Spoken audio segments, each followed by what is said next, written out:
যখন এই সরকার অবৈধভাবে রাষ্ট্র ক্ষমতা দখল করেছে, যখন জনগণ তার বিরুদ্ধে প্রতিবাদ করছে, যখন জনগণ তার বিরুদ্ধে কথা বলছে, তখন হাস্যকর ভাবে বলছে যে জনগণ নাকি রাষ্ট্রের ভাবমূর্তি ঘূর্ণি করছে। আরে বেটা চোর, কত রাতের বেলা ভোট চুরি করে রাষ্ট্র ক্ষমতা দখল করেছিস। তুই আমার কিসের ভাবমূর্তি রে চোর? তোর তো চোর, তোর তো ভোট চোর, তোর তো ভোট টাকা, তুই আবার কিসের ভাবমূর্তি? চোরকে যদি জনগণ চোর বলে তাহলে কি ভাবমূর্তি ক্ষুণ্ণ হয়? যারা হচ্ছে ঘরের শিক্ষাতে চুরি করে তাদেরকে চোর বলা যাবে, কিন্তু যারা জনগণের ভোট চুরি করে 20 টাকাই চুরি করে নিল, 20 টাকাই লুটপাট করলো, তাদেরকে চোর বলা যাবে না। যারা এই বাংলাদেশের 1000 কোটি টাকা বিদেশে পাচার করলো তাদেরকে চোর বলা যাবে না, বাটপার বলা যাবে না। যারা কানাডার বেগমপাড়ায় বাড়ি বানালো তাদেরকে চোর বলা যাবে না, তাদেরকে বাটপার বলা যাবে না, তাদের নাকি ভাবমূর্তি ক্ষুণ্ণ হয়।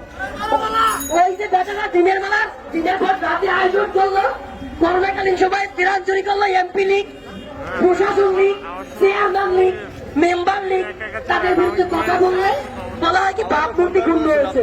কি এমন ভাবমূর্তি, কি এমন ভাবমূর্তি? মোয়াজ্জেম হোসেন, সিলেটের এমপি মোয়াজ্জেম হোসেন, তিনি এক ব্যক্তির জায়গা দখল করেছে, দুই ব্যক্তির জায়গা দখল করে বিশাল বাংলো বানিয়েছে। তার বিরুদ্ধে একজন লোক প্রতিবাদ করেছে, সাংবাদিক প্রতিবাদ করেছে, সাংবাদিকের নামে মামলা দিয়ে দিয়েছে। তার নাকি ভাবমূর্তি ক্ষুণ্ণ হচ্ছে।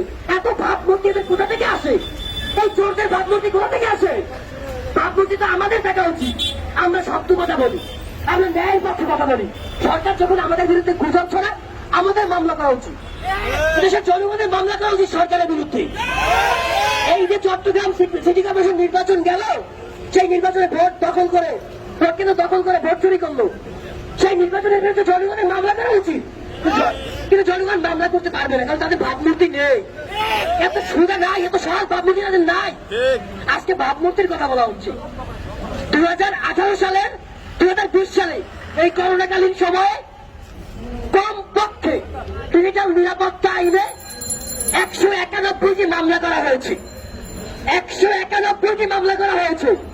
সেই মামলায় 368 জন নাগরিককে সেই মামলায় আসামি করা হয়েছে। সাংবাদিকদের নামে কমপক্ষে 41টি মামলা করা হয়েছে। সেই 41টি মামলায় কমপক্ষে 75 জন সাংবাদিককে আসামি করা হয়েছে এবং তাদের মধ্যে থেকে 32 জন সাংবাদিককে গ্রেপ্তার করা হয়েছে। সাংবাদিকরা কি লিখতে পারবে না? এটা কি ফ্যাসিবাদী আসতো? এটা কি স্বৈরাচারী আসতো? এটা কি আওয়ামী লীগের আসতো? এটা জনগণের আসতো? সাংবাদিকরা না লিখলে আমরা কোথায় থেকে জানবো? সাংবাদিকরা তো লিখবে, সাংবাদিকরা কলমে লিখবে, লেখার অধিকার তাদের রয়েছে। আজকে সাংবাদিকরা লিখতে পারবে না।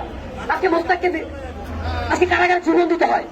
আজকে আপনার দেখেন না ইসলাম গ্রুপের এক একটা কুলাঙ্গা অ্যাটেম্পট টু মার্ডারের আসামি দিনের বেলা হচ্ছে করোনাকালীন সময় স্পেশাল বিমান ভাড়া করে থাইল্যান্ডে চলে গিয়েছে। এরপরে বাংলাদেশে ব্যাক করেছে, সকালবেলা ফেরেছে। স্বরাষ্ট্রমন্ত্রী বলেছেন আইনরুচির ব্যবস্থা নেওয়া হবে, আইনরুচির ব্যবস্থা নিয়েছে। সকালবেলা ধরেছে, বিকেলবেলা তাদেরকে ছেড়ে দিয়েছে। এই হচ্ছে সরকারের আইন, এই হচ্ছে আইন। পিকে হালদার 10,200 কোটি টাকা পাচার করে দিয়েছে। এসকে শহীদ চৌধুরী বাংলাদেশ ব্যাংকের সাবেক গভর্নর 1700 কোটি টাকা লোপাট করেছে। বাংলাদেশ ব্যাংকের ডিরেক্টর 700 কোটি টাকা লোপাট করেছে। কারো কোনো বিচার নাই, কোনো আইন নাই। আইন হচ্ছে কি যে নুরুল হক নূর বাথরুমে বসে কি বললো, নুরুল হক নূর ঘরে বসে কি স্ট্যাটাস দিল, তার নামে ডিজিটাল নিরাপত্তা আইনে মামলা করো। ফারুক হাসান কি বললো, তার নামে মামলা করো।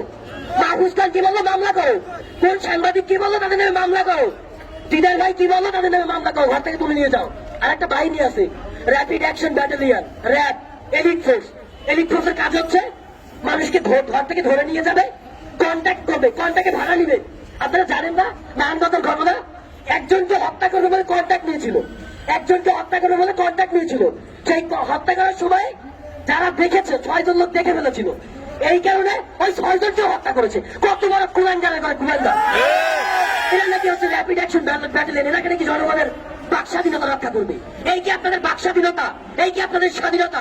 এই কি আপনাদের গণতন্ত্র? এই জন্য আবারও বলতে চাই, বাক স্বাধীনতাতে হারামজাদা, নাইলে তো অবৈধ ক্ষমতার মঞ্চ চিবিয়ে খাবো। সংগ্রামী বন্ধুগণ, আমাদের এই সমাবেশ